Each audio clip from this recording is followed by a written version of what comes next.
In the next 6 months, you are about to see pretty much everyone that possibly can get a Nissan GTR or GTT or GTST get one. They seem like they're gonna be everywhere. YouTube, Instagram, TikTok, everything short of OnlyFans, which I think there already is a couple, 2, 3 on there. And it's like, it has me thinking, what's after that? What's after the R34 bubble? I mean, a lot of this came up after I started watching TJ Hunt's video where he talks about how he got his R34. It's been in the progress for 18, 24 months or something wild like that. He talked about how he had to sell his Lamborghini to Whistling Diesel to fund buying this Nissan R34. He talked about all this content that's coming out, all these build series that are coming out. I'm like, holy shit, this guy has like laid the bar. He has set the level in terms of like R34 builds, stories, styles, content, and how can anybody else jump into the car and enjoy the same thing? Then I noticed, you know, Adam LZ, he's been doing stuff around the compound, doing wild stuff with his R34.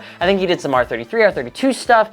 And it's like, what is next? And I figured we should talk about it. So I'm Alex, AlexMartini with 2 underscores on Instagram. That right there is Pop-Tart. Pop-Tart is Carmel's half-sister who we took in to rescue while we were just kind of hanging out, which by the way, the new Don't Abandon What's Important tees are actually live now and in stock. So we were able to make a donation to the foundation that we had set over there. I'm gonna be doing that consistently. So if you do pick up a t-shirt, a portion of the proceeds of this specific tee are gonna continue to go towards FIP research, kind of in memory of Carmel, who passed away in early July. So does mean a lot. Thank you so much for the support. That's the most amount of tees I've ever sold before personally, so it means a lot. We sold like 120 t-shirts and it felt really good, so thank you. So let's talk about what's coming up next. In the early 2000s, we got a few cars that I think are still worth mentioning. We've got the 6th generation Mitsubishi Evolution, which I think is one of the best looking Mitsubishi Evos ever. I think there's gonna be maybe a small rush of Evo 6s, but I think the DSM-ish era of Evos is relatively small. I don't think it's gonna pack as much of a punch as a Nissan Skyline. I also saw, actually I think it was like an Evo 5 or something like that, or an Evo 3. It was when I was at Banging Gears in Las Vegas, I saw both, what's his name? I saw both Adam LZ and Colette Davis driving around in one. I thought it was one of the coolest cars because the taillights were so interesting and so weird. And then we have a final limited edition Mazda RX-7 Spirit R, which is probably my favorite car on this list. For some reason in the early 90s, mid 90s, we had the Nissan Skyline skyrocket in price. We had cars like the Mitsubishi 3000 GT VR4 actually go up in price a little bit as well. We didn't really see the Mazda RX-7 hit insane pricing like the Nissan did. We didn't see it hit the insane pricing of the Toyota Supra either, which made me think maybe the Supra would have something cool coming out in terms of like coming down in value, and those are still an insanely high price for no reason. But the Mazda RX-7 Spirit R is a really cool car. It's a collectible car, and I think it's actually gonna be a really cool car to pick up. And then finally, I think it goes without saying that the only thing left outside of the fact that I've got a letter from Ferrari here that I don't wanna open is the Nissan S15. The S chassis, obviously finishing that up, I think is going to be a good one as well. I think it looks really sharp. I think it's gonna come in, people are gonna love it. I don't think it's gonna hit GTR levels of hype though. But that's the thing, is like the R34 is all amounts of hype. It is the definition of YouTube. When I think of YouTube car content creators and I think of their first car that they dreamed about owning, it's an R34. It's insane. Even R32s right now, there's one that drivers put up for sale for $100,000, and it's probably gonna sell for that. There's cars going for $500,000, $1 million, $1.5 million, and it's like, holy shit, how did the JDM bubble even begin? And I think I know that answer. I think I know why this sort of car got so expensive. Back in the day, most people were collecting Italian cars. They were collecting Ferraris, Lamborghinis,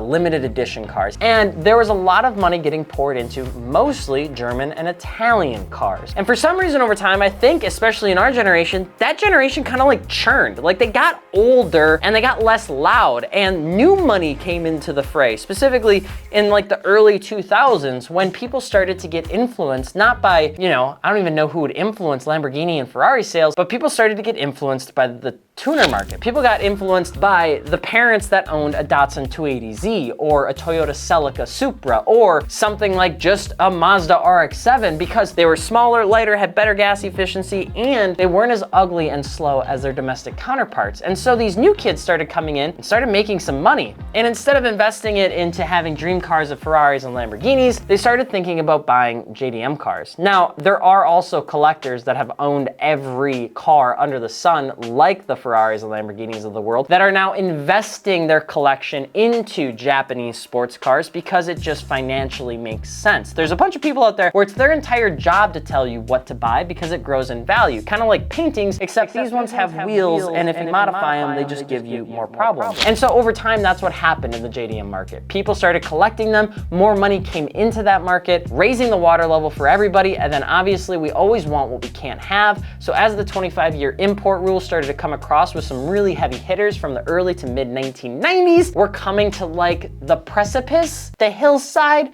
the top of Alex's hairline before it goes further back in the middle of my noggin. We're getting to that point with the cars. Now, the R34 was that car for so many people, probably because the Fast and the Furious. I mean, the movie, I think, just cemented the R34 as the car. And it was a cool car, and it is a good car. It's one of the best JDM cars you can buy. It's probably one of the best sports cars you can buy. It's just, there's not much left after that. There's not a lot to come, at least on the Japanese side, for cars after the early 2000s. So it's like, what does that mean? I think I've seen where people are going next, and it kind of makes me sad because I really want to get into this market, and I promise you I will. It just makes me a little bit sad because I'm not the first, but that's okay. It doesn't matter about being first. I've seen more people start to go back into the European car scene. You've seen Dustin Williams buy an old 911 SC or Super Carrera, it looks like. You've seen TJ Hunt talk about owning a 997 Turbo. You saw Adam LZ own a 992 GT3 Touring, I think it was. Nevertheless, I think you're gonna see people go into that era of cars. I think you're gonna start to see people buy 964s and 993s. And let's not forget about the fact that Jimmy Oaks is out there balling out with his, I think it was a 964 RWB or a 993, which by the way, Jimmy's an absolute homie. Love everything that he's doing, but you're seeing more people hop into that Porsche 911 scene next, that European scene. I don't know what's after that. I don't know if people are gonna jump into Mini Coopers or what it is, but I think once the R34 comes through, like what else do you think people are gonna jump into? I guess, I don't really know, but it is an interesting question because I don't know what's gonna happen in 12 months time, but I can tell you that you're gonna see a lot of Nissan Skylines. I just hope we get to see them used and abused and driven aggressively and not just put into a collector stable for nobody to drive. Because I think sometimes there's a time and a place for it, but I'm not sure getting something imported that's like a halo car and never driving it is the answer. But let me know what you think. What do you think is gonna be the next car to romanticize after? Is it the Porsche 911 for people? Is it something like a Fiat? Or, dare I say, is it a Model S?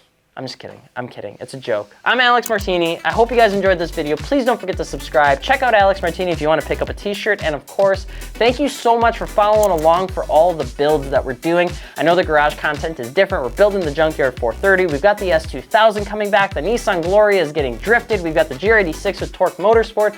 And we got a couple more cars coming back that I'm really, really excited for.